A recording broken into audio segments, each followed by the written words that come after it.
Bonjour et bienvenue dans ce numéro spécial, les célébrations de fin d'année à travers le monde. Nous allons découvrir à travers cette série de vidéos que le vieux barbu habillé de rouge n'est pas le seul personnage des fêtes de fin d'année. Pour ce premier voyage, je vous emmène en Autriche à la rencontre d'un personnage bien singulier.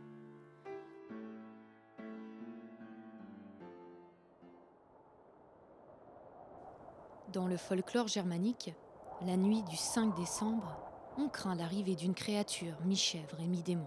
Helmut! Viens par ici! Combien de fois dois-je te le répéter de m'obéir? Tu sais que Krampus arrive.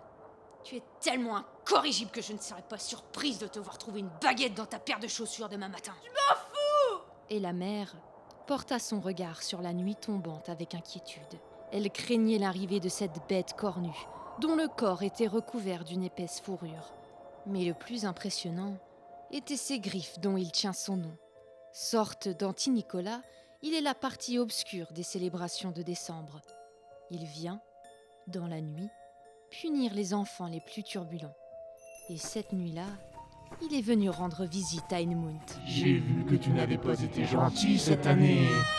Un petit tour dans le bas monde te remettra les idées en place. Et il l'attrapa avec ses grandes griffes pour le plonger dans son large sac de toile. Mais en général, le Krampus se contente de punir les enfants avec un bâton.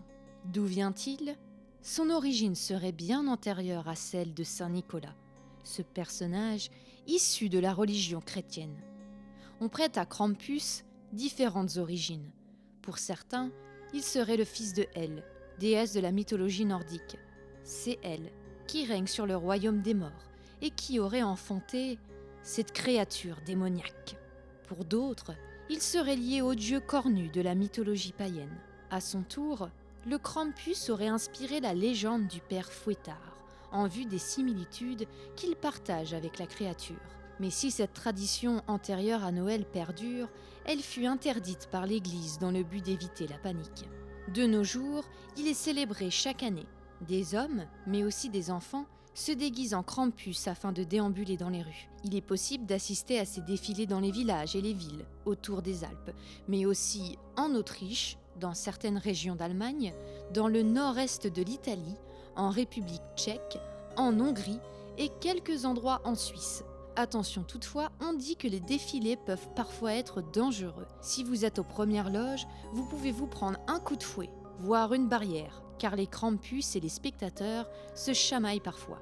Sa notoriété commence à grignoter l'international grâce à quelques apparitions cinématographiques.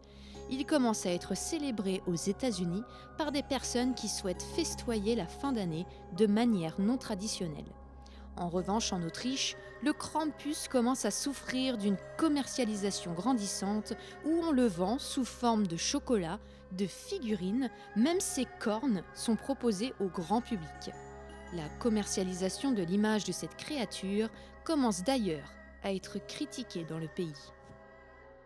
J'espère que vous avez été sages durant cette année. Sinon, soyez attentifs au bruit de clochettes et de chaînes, signe que le Krampus se rapproche. Merci à tous d'avoir suivi notre émission et je vous dis à très bientôt pour une nouvelle légende.